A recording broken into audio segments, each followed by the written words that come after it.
Now, who wants to be a spirit foofer? Like, hands up. Oh, yeah, me. I'd like to leave a trail of hulks behind me.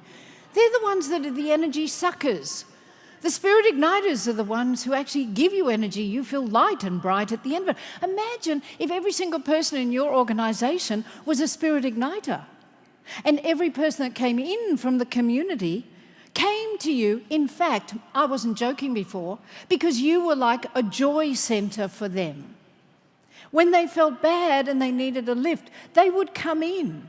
And even if they didn't buy anything, using the law of reciprocity, they probably would buy something. Or they would go and they would tell other people about you, and that in itself becomes sales. Go forth and be spirit igniters, and for your team.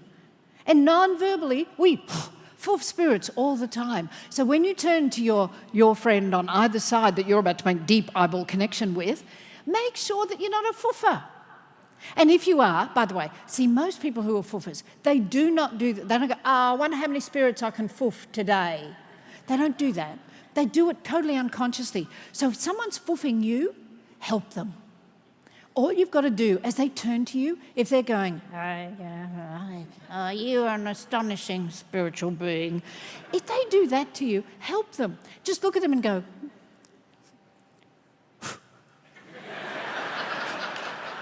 because no one tells them. And in fact, just before we do the eyeball thing, look, some of you have been breathing a sigh of relief. Just before we do the eyeball thing, I want to embed into your cellular memory the concept of spirit igniters and foofers. So on the count of 3, you're going to turn one person, then the other person, and you're going to do exactly what I'm doing. And fellas, this helps selling.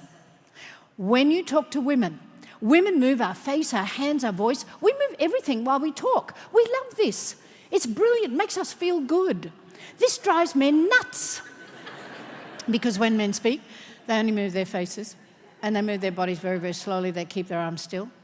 See, I find this really, really difficult, and I actually can't think about now because I can't even move anything except not even my eyebrows. See, now the words don't come. I got to move or I can't speak.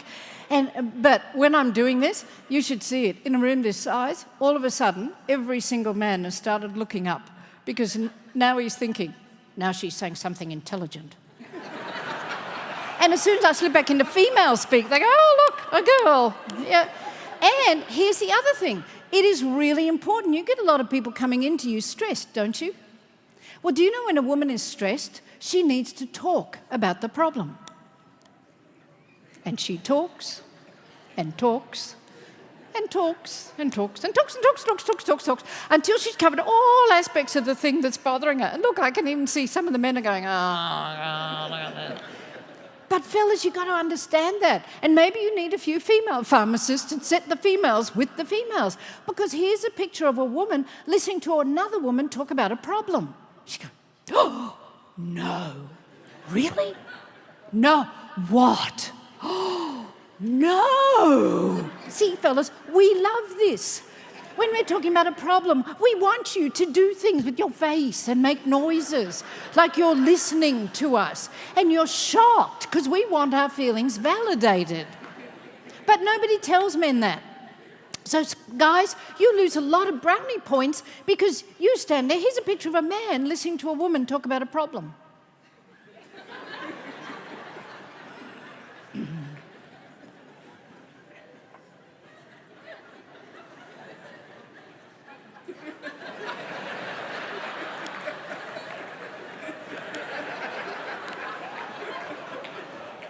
Could we do this after the football?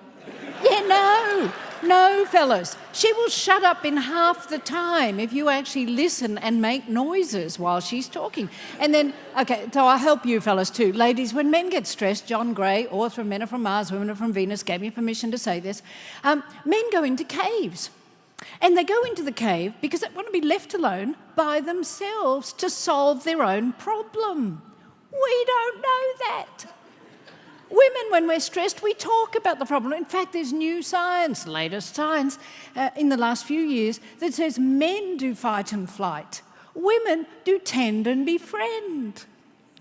We need our friends. We need to talk. We need to tend and connect and talk endlessly about the problem.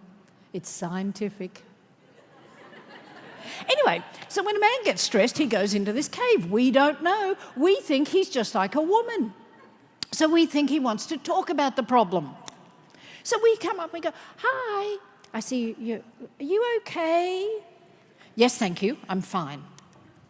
Now we know something is wrong. So we go back, we think he wants to talk. Is there anything you want to talk about? No, thank you, I'm fine.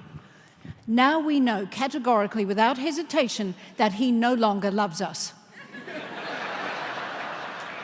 No, it's true, because in the early days you used to talk to us all the time. And now suddenly you just disappear and never speak to us again.